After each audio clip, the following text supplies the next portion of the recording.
What's going on, everybody? Alongside TJ Calkins, Jay Sannon here with ATS, breaking down UFC 268. TJ, the second straight weekend where we get a numbered event, not necessarily a pay-per-view event, but a numbered event in UFC. And you have a frosty six-pack of plays for us that I cannot wait to hear. You cashed a plus 330 for me last week. Thank you for that. I look forward to tailing your action again here. And we will start out with Odi Osborne taking on CJ Vergara. Osborne, a minus 175 favorite, TJ. Well, this is a debut fight for Vergara, and he's a striker that is dangerous if he's able to force his way to the inside. But my word, is he extremely hittable. And now Ode Osborne, I think this line is supremely affected by his last fight. It was an absolutely brutal and bogus stoppage, a flying knee that landed on his shoulder. The referee wasn't quite sure what he saw, stopped the fight. He absolutely should not have. You know, Manel Cop is no pushover, but I truly think Osborne was going to win that fight. So that was a tough one. We had a bet on Osborne in that fight too, but we're going to have a bet on him again. He's going to win inside the distance here.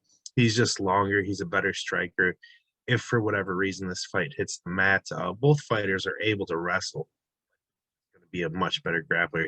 He can snatch submissions. So he is going to be very live for a grappling finish if there's some grappling, but I don't think there will be. We're going to see striking. We're going to see the length, the speed. The straight punches are just going to get home for as long as Vergara can take them until he goes out. I think most likely outcome and a probable outcome here is Osborne via KO. TJ, next up, we got Justin Jacoby taking on John Awan. Jacoby, a minus 325 favorite. Do you think he justifies such a heavy price? Yeah, I absolutely do. And he is taking this fight on short notice. He's replacing Alexa Kamer, who had to drop out. But John Alana, he's just a guy. There's nothing special there. If he's to have any path in this fight to victory, it's going to be he's going to get early takedowns and somehow control Jacoby, which no one really has been able to. And the Alan skill set with the wrestling and grappling isn't high end enough to do so. Now the gap in striking in this fight is absolutely an ocean. Jacoby is so much better. He's going to land it well. He's going to land with power, and it's just really, really difficult to see Alan surviving that first round. With that being the case, we get a very friendly plus 280 for Jacoby to end like round one, and that's going to be our moonshot on this card. TJ, next up, we have Edmund Shabazian taking on Nasruddin Imavov, a minus 125 favorite. Is Shabazian tight fight, at least expected to be as far as the odds are concerned? Who do you think comes away with it here? I think this is a great spot for Shabazian. Honestly, he's probably not. He's certainly not as tight and technical as Imavov in the striking, but he doesn't have to be. He's more dynamic. He's far more dangerous. He's the guy that's going to be threatening for a knockout here. And if the striking starts not going his way, he's a better wrestler. He's got a much better grappling skill set. He can go ahead, take the fight to the floor. He's the one that'll be live for a submission. And at a plus 105 figure, I just think the multiple paths to victory are absolutely the way to go. And I think he should be a small favorite in this fight. I don't think the line is quite correct. So we're going to take Shabazian flat. TJ, now for your first of two straight plays involving fighters who are minus 200 favorites. We'll start with Shane Burgos taking on Billy Corantillo. Billy Q, do you think Billy Q can surprise Burgos here? Do you think Burgos is worth a look? No, I think Billy Q's in over his head here. He gets a massive jumping competition. He had a great fight last time out against Benitez. But now we've got Burgos on his way down. He lost two fights against truly top of the division guys in Barbosa and Emmett. And I mean, we are talking about guys that can absolutely crack. So now he's fighting Billy Q, who's more of a volume guy, who honestly, he has the volume, but then his gas tank will tend to give out. And we're going to see two guys that just love to push forward, and they're going to ram into each other, and it's not going to end well for Billy Q because Burgos isn't going to take a back step. He's much better striker, much tighter striker. He attacks all three levels, the head and body with the boxing, the leg kicks. And it's just going to progressively get worse for Billy Corantillo in this one. Burgos is going to get back on the right track. He's not fighting an elite fighter, and that tends to be the only people he loses to. So not tends to be, it has been the only guys he's lost to. So we're gonna see Burgos get back on track. I really don't have a read whether he gets a finish or not, so we'll just take the flat line at -200. Now, TJ, a fight where the odds suggest that things are going to end inside the distance. Justin Gaethje, a -200 favorite, taking on Michael Chandler. The fight -275 to end inside the distance. What do you think happens in this bout? Man, we know what Michael Chandler brings, and honestly, his fights are a little bit tough to bet on because he does not have great cardio. He does fade and fades rather quickly. But I mean, just as Dan Hooker, if he lands one of those one bombs, it's a difficult thing to get through. Now, Gaethje, on the other hand, he far better cardio. He's a better striker. He's more durable. He's a better fighter in my opinion. He was the interim champion for a reason. You know, let's not forget Habib's retirement fight was a title fight, a unification fight with Gaethje. So he's trying to get back in the conversation here. And the winner of this fight is rightfully going to be the number one contender at lightweight.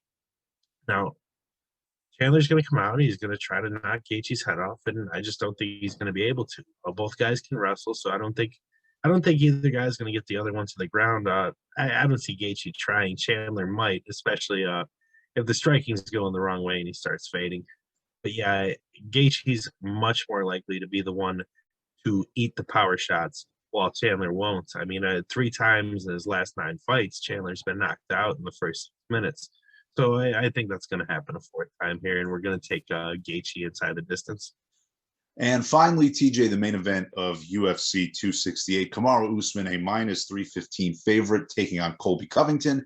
To say the least, if we get a fight as good or anywhere near it as the last time these two guys met, we are in for a treat. What do you think we see in this one? Man, what a freaking fight that was. It was so good.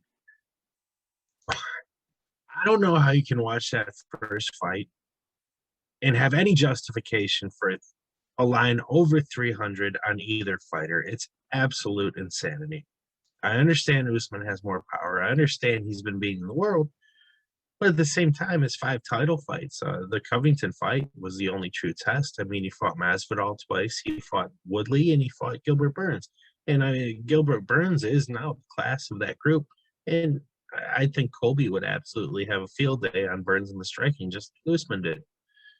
So I understand Colby Covington rubs a lot of people wrong. I mean, I've long thought we should leave our politics out of sports. You know, it is what it is. But the Colby Covington hate is not because of the fighter Colby Covington, it's because of the person Colby Covington. Now, I watched that first fight once last month and 3 more times this week. Every single time I tried to find a way to score rounds 1, 2, and 4 for Usman, and every single time I failed. Entering the 5th round, I had Colby up 3-1, and I think that's the absolute way to go. So let's say that bad stoppage in the 5th round didn't happen. Usman knocked him down twice, absolutely runs away with the round, gets a 10-8 round. That's a draw. That's a 47-47 draw. The judges' scorecards were all over the place. Each fighter had a 39-37 card going into the 4th round, and the other one was 38-38.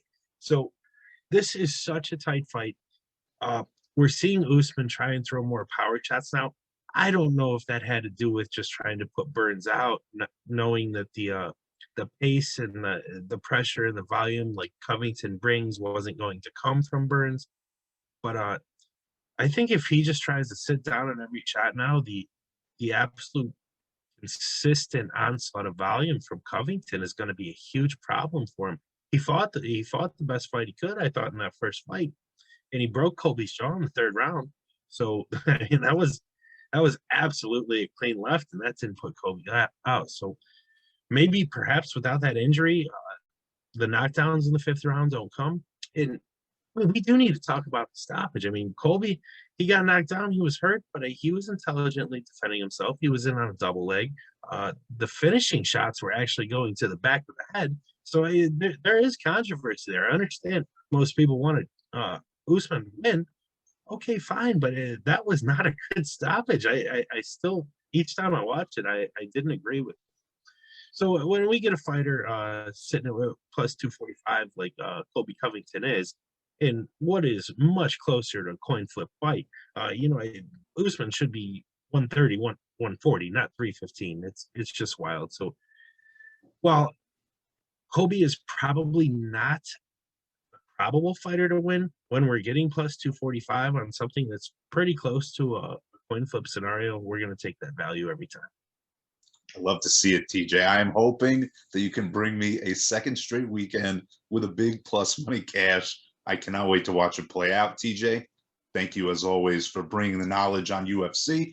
For more from TJ on UFC 268, go to ATS.io. Written previews from TJ on every single fight we just talked about. Until next time, TJ and Jay saying see you later. Good luck on your UFC 268 bets.